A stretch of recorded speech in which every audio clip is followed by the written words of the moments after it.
Hello guys, कैसे हैं आप सब। आई होप कि आप सब बिल्कुल ठीक होंगे एंड सेफ होंगे। तो चलिए हम अपनी स्टोरी को स्टार्ट करते हैं। सो गाइस, कल का पार्ट हमने देखा था पास्ट लाइफ के बारे में, विंग और वांगजी कैसे मिल रहे थे। अब हम आते हैं प्रेजेंट में। यहाँ पर वांगजी अपने फैमिली के साथ बैठकर डिनर कर रहा था और वांगजी के पेरेंट्स और साथ में शिचेंगा वांगजी को देख रहे थे। वांगजी जो डिनर करते हुए अपने फ़ोन पर किसी से चैट कर रहा था और बहुत ज़्यादा मुस्कुरा रहा था। सब लोगों की तिरछी नज़रें बस वांगजी पर थी। तभी शिचेंगा अपना गला साफ करते हुए कहते हैं, वैसे वांगजी, वींग को तुमने प्रपोज किया क्या? वांगजी जो अभी तक अपने ख्यालों में ही खोया हुआ था और विंग से बातें करने में बिजी था, वो एकदम से कह देता है, हाँ मैंने कर दिया। जैसे ही वांगजी ये बोलता है, वांगजी के डैड खांसने लगते हैं और उसकी मॉम बड़ी सी स्माइल देने लगती हैं।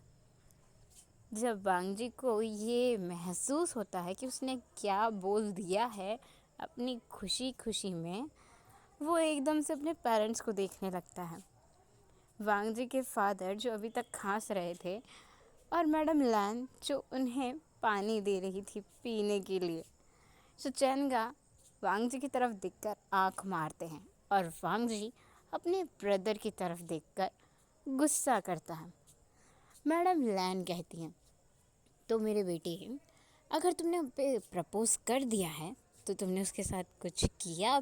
वांगजी जैसे ही अपनी मॉम से ये सुनता है, वो बहुत बुरी तरह से ब्लश कर जाता है और उसका फेस रेड हो जाता है, क्योंकि अभी तक उसने विंग को किस भी नहीं किया था। और उसकी मदर जो आज इतना शेमलेस एक्ट कर रही थी, वांगजी तो बस कहीं छुप जाना चाहता था, लेकिन वो छुपे भी तो कहाँ, यहाँ छुपने की भी कोई जगह नहीं थी। अब वांगजी की मदर कहती है, ठीक है, मैं कल सुबह ही मैडम यू से तुम्हारे लिए विंग का हाथ मांगने जाने वाली हूँ। वो अपने हस्बैंड की तरफ देखती हैं तो मिस्टर लैन कहते हैं, ओके फाइन, मैं कल छुट्टी पर हूँ। शिचेंगा कहते हैं, मैं भी कल छुट्टी पर हूँ। तो वांगजी कहता है, पर सब लोग छुट्टी लेंगे तो हॉस्पिटल में अकेला कैसे संभालूंगा? वैसे भी मैं इतने दिनों से हॉस्पिटल अकेला चला रहा हूँ। और ब्रदर, आप कल वापस आए और आज फिर से छुट्टी ले रहे हैं, आप छुट्टी नहीं ले सकते। शिचेन कहते हैं, आप क्यों नहीं ले सकता? तुम मेरे छोटे भाई हो और तुम्हारे लिए विंग का हाथ मांगने जा रहे हैं, तो मुझे और मंगियाओं को तो वहाँ होना होगा ना। वांगजी जो बस घूर कर सब लोगों को देख रहा था, क्योंकि उसे विंग के साथ कल मूवी देखने जाना था, पर उसके प्लान का तो सत्यानाश कर दिया था सब लोगों ने। शिचेंगा जिसे ये बात पता थी कि वांगजी विंग के साथ मूवी पर जाने वाला है, वो जानबूझकर वांगजी को चिढ़ा रहे थे और उसे फंसा रहे थे। वांगजी अपना डिनर कंप्लीट करता है और अपने रूम में जाके सोने की कोशिश करता है, पर उसे नींद नहीं आती, इसलिए वो विंग को कॉल लगा देता है। इधर वांगजी और विंग बातें कर रहे थे, दूसरी तरफ मैडम लैन और मिस्टर लैन एक दूसरे से बातें कर रहे थे। तुम्हें नहीं लगता कि हमारे वांगजी और विंग जब भी दोनों एक साथ होते हैं, मुझे ऐसा लगता है दोनों एक दूसरे के लिए बने हों। ऐसा लगता है जैसे ये दोनों एक दूसरे को बहुत अच्छे से जानते हो। मिस्टर लैन कहते हैं, हाँ बिल्कुल ऐसा ही है। पता नहीं क्यों मुझे विंग का चेहरा कुछ जाना पहचाना सा लगता है। मैडम लैन पूछती है, ऐसा क्यों? क्या तुमने विंग को पहले कहीं देखा है? मिस्टर लैन कहता है, नहीं मैंने विंग को कहीं देखा तो नहीं है, पर पता नहीं क्यों मुझे ऐसा लगता है जैसे मैंने विंग को पहले कहीं देखा है, जबकि विंग तो थाईलैंड से कुछ ही टाइम पहले वापस आया है। मैडम लैन कहती है, ठीक है, अब तो सो जाएं, हम लोगों को सुबह जल्दी उठना पड़ेगा, हमारे वांगजी के लिए रिश्ता जो लेकर जाना है हमें। वो दोनों सो जाते हैं और यहाँ जियांग हाउस में विंग एक बार फिर से वांगजी से बातें करते करते घोड़े बेच के सो गया था और उसने अपने रूम का दरवाज़ा भी खुला रखा हुआ था, साथ में लाइट्स भी ऑन थी। मैडम लैन जो जियांग चेंग और यानली के रूम में उन्हें चेक करने गई थी। दोनों सोए हैं या नहीं ये चेक करने वो जब वापस आती हैं तो देखती है विंग के रूम का दरवाज़ा खुला है और अभी तक लाइट जल रही है। रात के 11 बजे विंग के रूम में लाइट जल रही है। उन्हें कुछ डाउट होता है, इसलिए वो रूम खोलकर अंदर जाती है तो देखती है विंग सोया हुआ है और पूरी तरह से पसीने में तरबतर है, जबकि रूम में एसी चल रहा है। शायद विंग कोई बैड नाइट मैर देख रहा था, इसलिए मैडम यू विंग के ही पास सो जाती है। अब हमें सीन शिफ्ट करके नेक्स्ट मॉर्निंग का दिखाया जाता है, जहाँ पर लैन मेंशन में हर कोई बहुत खुश था, सिवाय वांग जी के, जो बच्चों की तरह पाउट वाला फेस बनाकर काउच पर बैठा हुआ था। उसके पेरेंट्स, उसके ब्रदर बहुत अच्छे से रेडी होकर ब्रेकफास्ट कर रहे थे और वांग जी जो सबसे गुस्सा था वो ब्रेकफास्ट भी नहीं कर रहा था। वो तो बस विंग को मैसेजेस सेंड किए जा रहा था, जिनका विंग कोई रिप्लाई ही नहीं दे रहा था। वांग जी के पेरेंट्स रेडी होने के बाद अब जियांग मेंशन जाते हैं। एक वांग जी था जो जियांग मेंशन नहीं जा पाया था, क्योंकि उसके पेरेंट्स ने उसे हॉस्पिटल जाने के लिए कहा था। साथ में शिचेंगा तो थे ही उसकी बैंड बजवाने के लिए, जो वो खुद भी छुट्टी लेकर बैठ गए थे। अब वांग जी अपने रूम में जाकर रेडी होने लगता है, क्योंकि वो चाहे या ना चाहे उसे हॉस्पिटल तो जाना पड़ेगा, क्योंकि पेशेंट उसका इंतज़ार कर रहे हैं। तभी वांग जी को विंग का मैसेज भी आता है। विंग वांग जी से कहता है, ठीक है मैं तुमसे बाद में बात करूँगा लानधान, अभी तो मुझे कॉलेज जाना है। वांग जी जैसे ये मैसेज सीन करता है, वो भी विंग को एक मैसेज सेंड करता है, ओके मैं भी हॉस्पिटल जा रहा हूँ। वांग जी यहाँ पर विंग को नहीं बताता कि उसके मॉम डैड उसके घर आने वाले हैं विंग का हाथ मांगने। यहाँ पर विंग रेडी होकर नीचे आता है तो सब लोग ब्रेकफास्ट कर चुके थे, क्योंकि विंग आज लेट उठा था। उसने कल रात बहुत ही बुरा सपना देखा था, जिसकी वजह से वो सुबह देर तक सोता रहा और मैडम यू विंग के ही आने का वेट कर रही थी। वो विंग को ब्रेकफास्ट गर्म करके सर्व करती हैं और विंग के फॉरहेड पर अपने हाथ फिराते हुए कहती हैं, क्या तुमने फिर से कोई बैड नाइटमेयर देखा? विंग हाँ में अपना सर हिलाता है। तो विंग की मदर पूछती हैं, इस बार क्या देखा तुमने?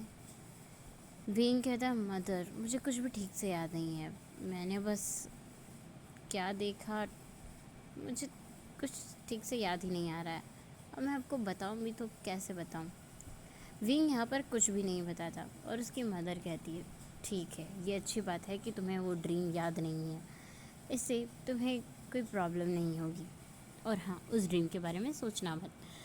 विंग अब कॉलेज के लिए निकलने वाला था, तभी मैडम यू की नज़र पड़ती है डोर पर, जहाँ पर लैन फैमिली खड़ी हुई थी। मैडम यू तो उन्हें देखकर खुश हो जाती है। मैडम लैन भी मैडम यू के साथ आकर बैठ जाती हैं। बाकी के दो लोग जो पीछे आ रहे थे, यानी कि हमारे मिस्टर लैन और शिचेंगा मैंग्याओ, ये लोग आकर बैठ जाते हैं। मैडम यू और मैडम लैन इन दिनों काफ़ी अच्छी दोस्त बन गई थी, तो दोनों के बीच थोड़ी सी नॉर्मल गपशप होती है। तब तक विंग अपना ब्रेकफास्ट करके आकर उन लोगों को ज्वाइन करता है। विंग मैंग्याओ और शिचेंगा से बातें करने लगता है। मैडम यू अपने एक सर्वेंट को बुलाकर कहती है, अपने हाल फैंगमियान को बुलाकर लाने के लिए। वो सर्वेंट चली जाती है और मिस जियांग फैंगमियान को बुलाकर ले आती है। घर में जियांग यानली और जियांग चेंग नहीं थे, क्योंकि वो लोग बाहर गए हुए थे, तो फिलहाल वो 3 ही लोग थे। अब मैडम लैन पॉइंट की बात पर आते हुए कहती हैं, यू और मैं तुमसे कुछ बात करने के लिए यहाँ आई थी। तो मैडम यू कहती है, हाँ बोलो ना। यू तुम्हें नहीं लगता हमारे बच्चे काफ़ी बड़े हो गए हैं और मैं वांग जी के लिए आजकल एक अच्छा रिश्ता ढूंढ रही हूँ। तो मैडम यू कहती है, ये तो अच्छी बात है, वैसे बड़ा तो विंग और जियांग चंग भी हो गया है, बट मैं इन दोनों के लिए अभी तक देखो ना किसी को ढूंढ ही नहीं पाई। मुझे विंग के लिए तो एक बहुत ही ज़्यादा केयरिंग पार्टनर चाहिए और साथ में वो बहुत ज़्यादा खूबसूरत भी होना चाहिए। तभी मैडम लैन कहती है, मैं इसीलिए तो यहाँ आई हूँ। यू, अगर तुम बुरा ना मानो तो मैं बीइंग और वांगजी के रिश्ते की बात करना चाहती हूँ। क्यों ना हम दोनों बच्चों को एक कर दें। मैडम यू जैसे ही ये सुनती है वो थोड़ी देर के लिए एकदम शांत हो जाती है और विंग, जिसका मुंह खुला का खुला रह जाता है, उसकी तरफ उसके डैड देख रहे थे, जिन्हें पहले से पता था कि विंग फांगजी से प्यार करता है और दोनों एक दूसरे को डेट भी कर रहे हैं। और ये बात यानली को भी पता है क्योंकि उन्होंने विंग की बातें जो सुन ली थी। मैडम यू जो अपने होश में आते हुए कहती है, तुम क्या कह रही हो ई? मुझे मुझे यकीन नहीं हो रहा।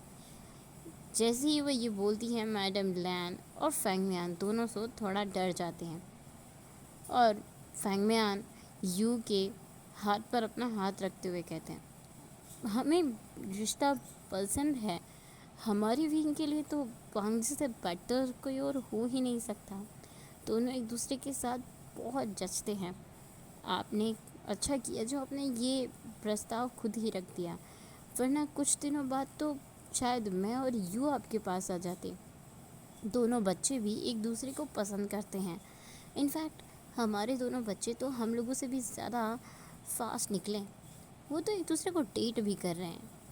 फैंग मियान की बातें सुनकर मैडम यू के चेहरे पर एक स्माइल आ जाती है और वो विंग की तरफ देखती है। मैडम लैन भी खुश हो जाती हैं। उन्हें तो पता था, लेकिन बस उन्हें प्रूफ चाहिए था और फैंग मियान के मुंह से बात सुनकर तो उन्हें प्रूफ मिल ही गया था। मैडम यू विंग की तरफ देखती हैं, जो इस वक्त अपना फेस नीचे करके स्माइल कर रहा था और वो इमेजिन कर रहा था कि वांगजी जब उसके सामने बैठा होता तो वो उसे कैसे देख रहा होता। यहाँ पे शिचंगा विंग की तरफ देखते हैं और उससे कहते हैं, हाय हाय विंग, तुम्हारा फेस तो पूरा रेड पड़ गया है, जबकि वांगजी यहाँ बैठा भी नहीं है।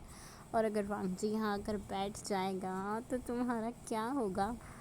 पीछे से मैंग्याओ विंग के शोल्डर पर अपने शोल्डर से हिट करते हुए कहता है, आय हाय देखना, जब वांगजी आएगा ना तब तो तुम्हारा फेस इससे भी ज़्यादा रेड हो जाएगा।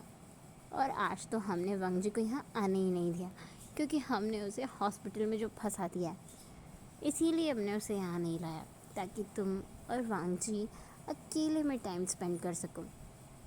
वैसे जब वांगजी आएगा तो उसे भी ज़ोर का झटका ज़ोर से ही लगेगा।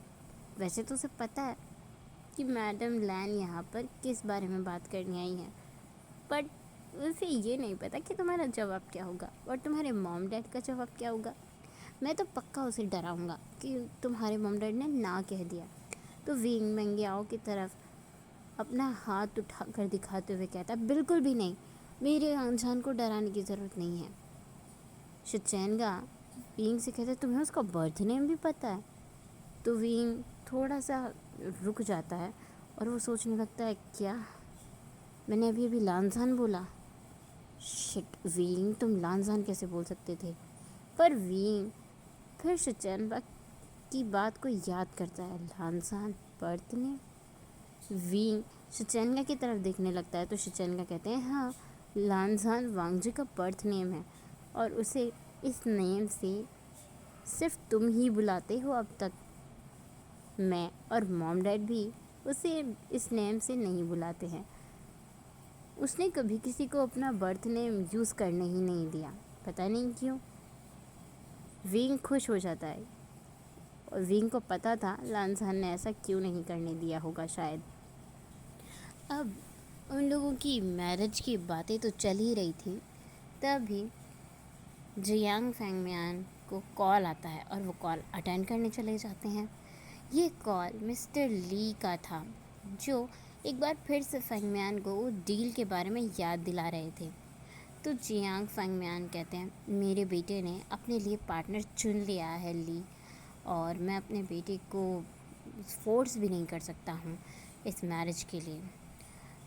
रहा सवाल डील का, तो हम लोग डील कैंसिल कर सकते हैं। अगर तुम्हारी यही ज़िद है कि विंग तुम्हारी बेटी से शादी करे तो मैं अपने बेटे को बिल्कुल भी फ़ोर्स नहीं करने वाला हूँ इस शादी के लिए। और तुम अगर चाहो तो डील को कैंसिल भी कर सकते हो। मेरी ज़िंदगी में पैसों से ज़्यादा मेरी बेटी की खुशी प्यारी है, जिसकी खुश होने के लिए, जिसके चलने फिरने के लिए मैंने न जाने क्या क्या नहीं किया, उस बेटी को मैं उस इंसान के हाथों में देने जा रहा हूँ जिसने मेरे बेटे को एक नई ज़िंदगी दी है। जैसे ही मिस्टर ली ये सुनते हैं वो फ़ोन कट कर देते हैं और वो बहुत ज़्यादा गुस्से में आ जाते हैं। ली शिव जो अपने डैड के पास खड़ी थी वो अपने डैड से कहती है, डैड क्या हुआ, आप गुस्से में क्यों हैं? तो मिस्टर ली अपनी बेटी को एक स्लैप मारते हुए कहते हैं, ये सब तुम्हारी वजह से हुआ ली। जब मैंने पहले तुमसे विंग से शादी करने के लिए कहा था तो तुमने उसके मुंह पर, उसकी पूरी फैमिली के फेस पर उसकी इंसल्ट करके उसे ये कहा था कि ये अपाहिज तुम्हारे किसी काम का नहीं है, इसकी प्रॉपर्टी भी तुम्हें नहीं चाहिए। जो खुद अपने पैरों पे चल फिर नहीं सकता वो तुम्हारे लिए क्या ही करेगा। तुम्हारी बेशर्मी की वजह से आज इतनी ज़्यादा कीमती चीज़ मेरे हाथों से निकल गई। अगर तुमने उस वक्त हाँ कह दिया होता तो आज विंग तुम्हारा होता और जियांग फैंगमियान मेरी मुट्ठी में होता। तो मेरी नज़रों से दूर हो जाओ। ली अपने डैड की बातें सुनने के बाद ज़ोर ज़ोर से रोने लगी थी, क्योंकि ये बात तो सच थी, ली को विंग पसंद नहीं था, विंग का पैसा पसंद था। और जब विंग ठीक हो ही गया तो उसने विंग पर लाइन मारना शुरू कर दी, क्योंकि विंग बहुत ज़्यादा टैलेंटेड था। विंग बहुत अच्छा डांस करता था, गाता भी था और बांगजी के साथ विंग परफेक्ट लगता था। पर ली विंग को इतनी आसानी से नहीं जाने देने वाली थी। हे गाइस, आज के लिए बस इतना ही। हम मिलेंगे नेक्स्ट पार्ट में। तब तक के लिए आपको वीडियो कैसा लगा प्लीज़ कमेंट करके ज़रूर बताना। Thank you for watching. Bye bye.